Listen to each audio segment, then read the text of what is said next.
नमस्कार दोस्तों, स्वागत है आपका मेरे channel read Acharya Prashant books with me पर। हम पढ़ रहे हैं आचार्य प्रशांत की शक्ति ये पुस्तक, और इसमें हम पढ़ रहे हैं दूसरा पार्ट जिसका टाइटल है नवरात्रि विशेष, समझदार होकर भी लाचार क्यों। और ये है इस चैप्टर का पार्ट 4। मैं जो श्लोकों का अनुवाद ही है इस स्थान पर उसको आपके लिए पढ़ देना चाहता हूँ, बड़ा रोचक है। सूरत और वह समाधि नामक वैश्य, वह दोनों मेधा मुनि की सेवा में उपस्थित हुए और उनके साथ यथा योग्य न्याय अनुकूल विनय पूर्व बर्ताव करके बैठे। तत्पश्चात वैश्य ने और राजा ने वार्तालाप आरंभ किया। ये प्रथम अध्याय ही है, हम लगभग 36वें श्लोक पर हैं। राजा ने कहा, मैं आपसे एक बात पूछना चाहता हूँ। मेरा चित्त मेरे अधीन न होने के कारण यह बात मेरे मन को बहुत दुख देती है। जो राज्य मेरे हाथ से चला गया है उसमें और उसके संपूर्ण अंगों में ममता बनी हुई है।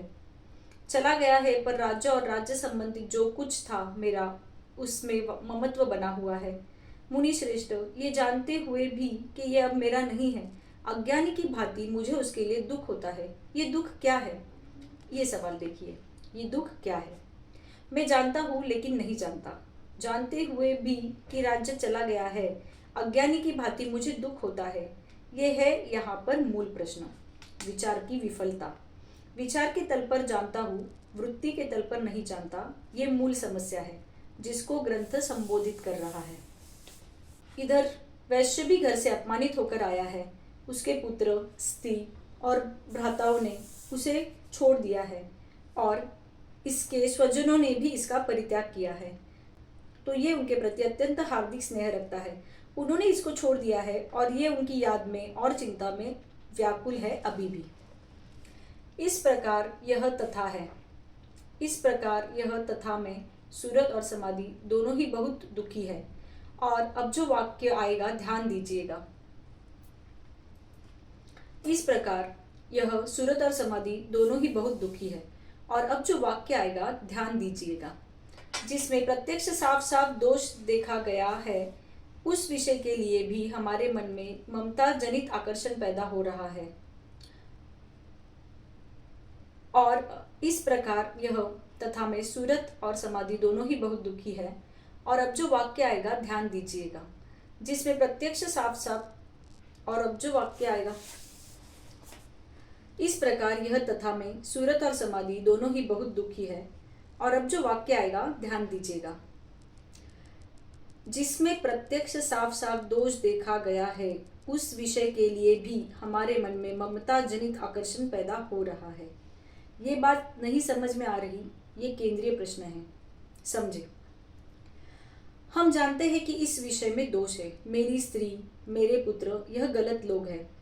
इन्होंने मुझे घर से निकाल दिया सिर्फ इसलिए कि मेरा व्यापार ठप हो गया था, लेकिन फिर भी दिल से उनकी ललक जाती नहीं। मेरे मन से उनका स्नेह और आकर्षण मिटता नहीं। ये प्रश्न है कि ऐसा क्या है? ज्ञान अपर्याप्त सिद्ध हो रहा है। ये क्या हो रहा है? ज्ञान अपर्याप्त सिद्ध हो रहा है। फिर ऋषि को संबोधित करके कहते हैं, महाभाग, हम दोनों समझदार हैं।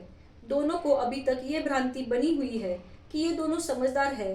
तो ऋषि से कहते हैं, महाभाग, हे विप्रवर, हम दोनों समझदार हैं, तो भी हम में जो मोह पैदा हुआ है वो क्या है? हम समझदार तो इतने हैं, लेकिन फिर भी मोह नहीं छूट रहा। विवेक शून्य पुरुष की भांति मुझ में और इसमें भी यह मूढ़ता प्रत्यक्ष दिखाई देती है।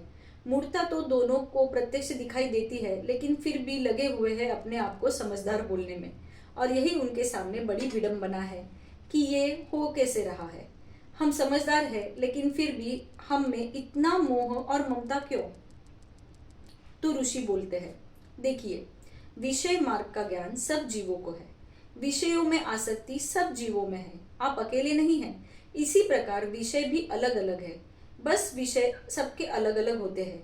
जैसे कुछ प्राणी दिन में नहीं देखते, कुछ प्राणी रात में नहीं देखते, कुछ के विषय दिन के होते हैं, कुछ के विषय रात के होते हैं, तथा कुछ जीव ऐसे हैं जो दिन रात बराबर ही देखते हैं। कुछ ऐसे होते हैं जो दिन में भी देखते हैं, रात में भी देखते हैं।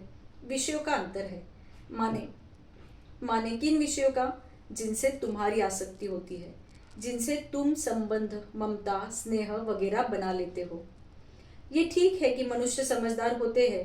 राजा का मन रखने के लिए ऐसा कह दिया, लेकिन आगे क्या कहा है वो समझ लो। तो दोस्तों, आज के लिए इतना ही। इस चैनल से और आचार्य प्रशांत की शिक्षाओं से जुड़े रहिए और हम उन शिक्षाओं को अपने जीवन में उतारने की साझा कोशिश करेंगे। धन्यवाद।